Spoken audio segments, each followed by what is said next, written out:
Hi, I'm John Salustri from GlobeStreet.com, and welcome to Chicago and the SIOR 4 World Conference here at the Palmer House. And I'm really happy to have as my guest Dan Smolensky, founder and principal of Taurus Modal. Dan, good to meet you. Yeah, nice to be here. Thanks for coming by. Also, Dan is newly appointed chairman of the SIOR Independent Broker Group. That's right. Which is why you're here. Thank you for having us. So in the context of independent brokerage, tell me a little bit about the size of Taurus Modal and what your focus is. Sure, yeah. So the size of our company is we have 3 senior brokers. That really comprises our entire company. And we actually operate working in primarily industrial transactions. We do some office transactions as well. We're located right here in Chicago, where the conference is being held. Right. But we also operate nationally and actually internationally with our clients. And we utilize the SIOR platform to operate outside of Chicago. Interesting. Certainly, the Chicago market's great for industrial. Yes. 2.9 billion, is it right? We're actually just over $1 billion. Okay. We'll get to 2.9 one of these days, but we're actually about 1.2 billion square feet, which would make us the second largest market in the United States. So then, how active are you through SIOR nationally? Yeah, so great question. Really the objective is to be as active as possible. The reason why is that means you're doing a lot more transactions and your clients. And so we're doing transactions with our clients who are saying, hey, we just generally start in Chicago.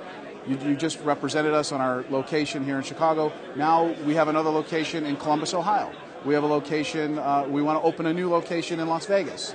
And so we're able to utilize the other SIOR brokers in the network to help execute on those transactions on the ground in those markets. Excellent.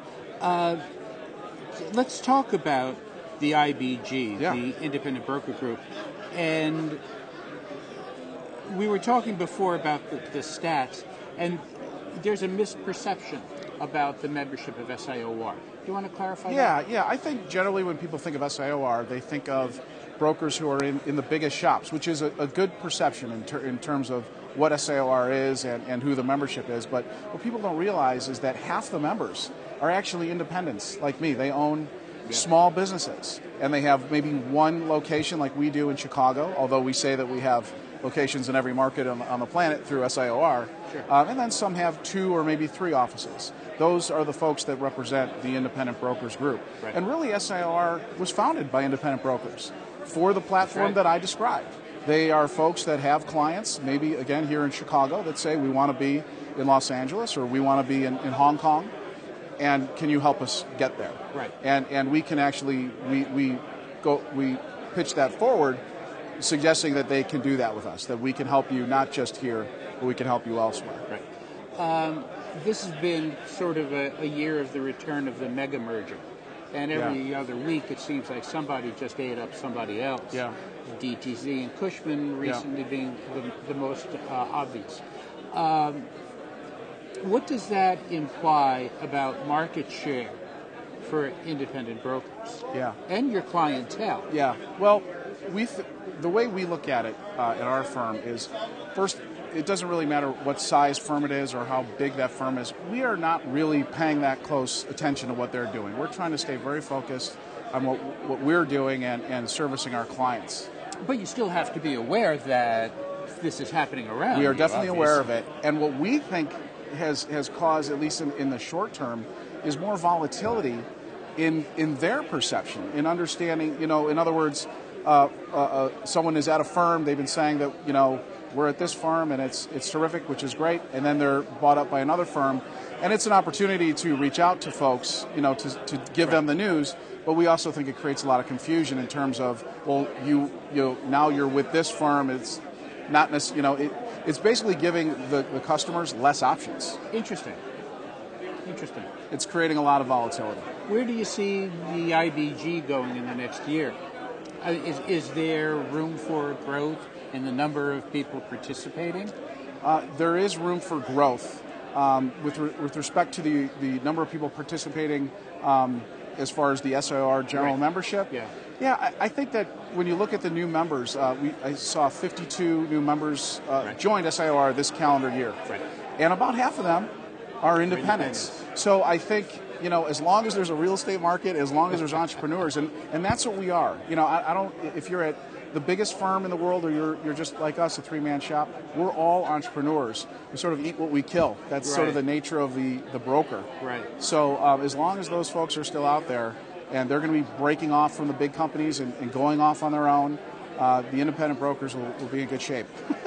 And I'm glad to hear you say that, but isn't there, I'm going to push a little bit on that. Yeah. Because if you're talking about one of the big boys, as opposed to a three-person shop, yes, isn't there a passion differential?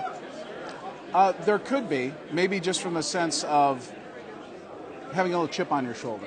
Oh, okay. And I think that's real. I think it's something that we have, but also we tend to focus on different customers. Like we don't think that we're necessarily chasing the same customer. For example, we don't call on Amazon. Right. We don't think Amazon is going to hire our firm in Chicago. They are well represented by a national firm.